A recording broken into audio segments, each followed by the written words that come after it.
Well, good morning, dear hearts. Good morning, good morning, good morning. Or afternoon or evening, depending on whatever time that you might be watching this video. This is the Bishop, Dr. Sidney L. Gaines, coming before you once again, alive, well, and we're still kicking in the land of the living. Of course, not by any power or might of our own, but only by and through the mercy and grace of God. Amen. Well, dear hearts, it's good to see you this morning. Well, Bishop, I don't know if you see me. No, I don't see you, but by faith, I believe if you're watching me right now, you're still alive. You're still in the land of the living.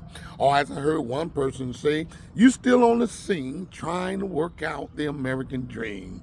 And their hearts, believe me, it's a good thing to still be here, especially if you're in your right mind and you know who you are, where you are. Amen. Well, dear hearts, I decided to come on out here this morning and soak up some of this vitamin D. Since I've been kind of getting back to getting out and getting in the sun, I've been feeling a whole lot better. Believe me, you dear hearts, that vitamin D is so important for your body. And they say the best way to get it is from the sun. You can take supplements, you can eat different foods, but as you get older, things like milk and cheese and ice cream, you gotta sort of kind of avoid. And so it's nothing like being able to come out in the sun, soak it up for about a good 15, 20 minutes. That's all. That's all you need. Just enough for your body to rejuvenate itself from that sun. Amen. Well, listen, I got something good for you this morning. Seems like the weeks are just going by so fast. My goodness, just seemed like it was just the other day was the first day of the week, and here we are now again at the first day of the week. So getting your week started off right is very crucial. It's very crucial. So dear hearts, I want to thank you for joining us today, this morning, for a morning devotion with Bishop G. We're still trying to get back on track from that Sunday to Wednesday. As I stated to you the last time I spoke to you, we're in that quarter of expecting now results. Expecting results. So we just finished out the quarter, which was the second quarter of working that plan, working your plan. If you got a plan, you got to work it. You got to work it. And it has to start again from a set of goals. What are your goals? What do you hope to accomplish by the end of this year? You got to identify it. You got to write it down. It's so crucial, so vital. It's the only thing that's going to keep you and I focused during these difficult and challenging times. That's right. We're in some serious, challenging times right now, and they're only going to get worse. But as I tell the young people, if you got a plan and you work in that plan, you're going to find that the fear is going to be minimized. The fear is not going to be as great if you don't have a plan and you're not working a system towards your plan. If you don't have that, then you're going to be sinking in what they call the quicksand. But you got to have a plan, dear hearts. I'm so big on that, even though I'm perfecting it every day.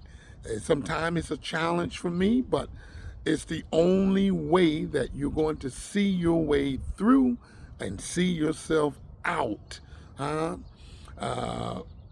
without God, okay? I got to put God in it first, because without God, as the song says, I can do nothing. Say without God, I would fail. Say without God, my life would be drifting like a ship without a sail. You got to have God. You got to have the big guy. You got to have Papa in your life. That's the only way. And with God, you got to have a plan. You know, God is a God of plan. In fact, he says in the Manual book, let all things be done in decent and in order. And in order to have some order in your life, there has to be a plan governed by some goals. So you got to take time out and figure it out. If you haven't figured it out yet, you haven't done it yet, then I'm sorry to say you're really not serious about succeeding. You're not serious about breaking generational curses. You're not serious. You gotta have goals in your life. You gotta have goals for yourself personally. You gotta have goals for your family. You have to have goals for your business or your nonprofit organization. And there has to be goals for your community. You got to have a set of goals in each of those areas. And you have to identify what they are. What are your personal goals? If your goal is to lose weight, feel great so you can get around state to state, you need to write it down. If your goals is to start a new career, you need to write it down. Write a book, start a song, make some new lyrics, do a movie, go back to school. You gotta write it down. And you gotta start with personal goals, because if you don't help yourself, you can't help nobody else. And then, of course, for your family, what are your goals for you and your spouse? What are your goals for you and your kids? You gotta write them down. You gotta write them down. If you have a business, what is your goals for your business? You know, I find people get uptight and upset and frustrated because they don't know what the plan is. You gotta have a plan and you gotta write it down. The Manual book say write the vision and make it plain. You have to take it out of your head, because we deal with so much stuff on a daily basis, constantly putting out fires. You gotta have a roadmap. A roadmap. That's the only thing that's going to eliminate or minimize fear. You know, I'm a Uber and a Lyft driver, and so I pick up people from one destination and I take them to another destination. And a lot of times while I'm driving, I often would think, if I didn't have the navigator to tell me where to take this person, and I just went on, what I think and what I feel, that person might not get to their destination, which would cause a serious problem because they would be afraid and I wouldn't get paid. Yeah? The win-win situation, if I get them to where they're going, they're happy and I get paid. That's the win-win situation. Well, it's same way with goals. If you don't have goals, which is your navigator and what you want to do, where you're going, and if you don't have plans written out of how you're going to get there, you're going to deal with a lot of fears. You're going to deal with a lot of fears. So I want to encourage you, if you have not took the time and sat down and identify what it is that you want. Where do you want to see your family? What do you want your goal to, your business to accomplish? How are you going to help people? And then more importantly, what benefit are you going to be to your community? Our communities are jacked up, but I have an old saying, if you're not a part of the solution, you might be a part of the problem. Let me say that one more time. If you're not a part of the solution, you very much well could be a part of the problem. You have to get the mind. If change is to be, it's got to be up to me. You got to become the change agent. You have to become the change agent. That's what I call living, dear heart. If you don't have something to live for, well, you'll die for anything. You got to have a reason to live. And a set of goals and a plan backing up those goals gives you and I a reason and a purpose to live, especially in times like these. We're in some difficult times. But I remember a song back in my day written by Jerry Butler, said only the strong survive. Said you got to be strong and you got to hold on. And then, of course, Jesse Jackson said, you got to keep hope alive. I'm trying to keep it alive with my Dallas Cowboys, hoping that they get to the Super Bowl. But it's getting kind of a little thin a little bit. But you got to keep hope alive. You got to keep hope alive. And whatever it takes for you to do that.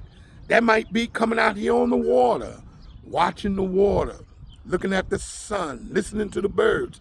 Whatever you got to do to keep that hope alive within you, then by all means do it. You got to do it, dear hearts. Do you hear me? You got to do it. Amen. Well, listen, I had something else planned for you. I didn't know that I was going to go off on a rampage, but I'm hoping that it helps somebody, because that's what my mission in this life, in this season, is to help somebody while along helping myself. As I often tells you, I refuse to go buy food, cook the food, serve the food, clean up after everybody done ate the food, and then lie in the middle of the floor and die from malnutrition because I didn't eat the food. If I'm going to feed you the food, I'm going to eat along with you. So we're all in this thing together, dear hearts. We have to encourage each other, motivate each other, stimulate each other. That's the only way that we're going to make it. Amen. Well, dear hearts, I'm going to cut it short because I'm in that expecting mode. Don't forget my Formula 4Q. You got 4 quarters in a year. The first quarter, identify your plan, your goals. Identify them. What are they? Put them in a priority order. Prioritize them. Put them in numerical order. Identify, prioritize, and put them in numerical order. In other words, that's the ABCs. The A is vital. If you got 10 goals, which ones are vital? Put A by it.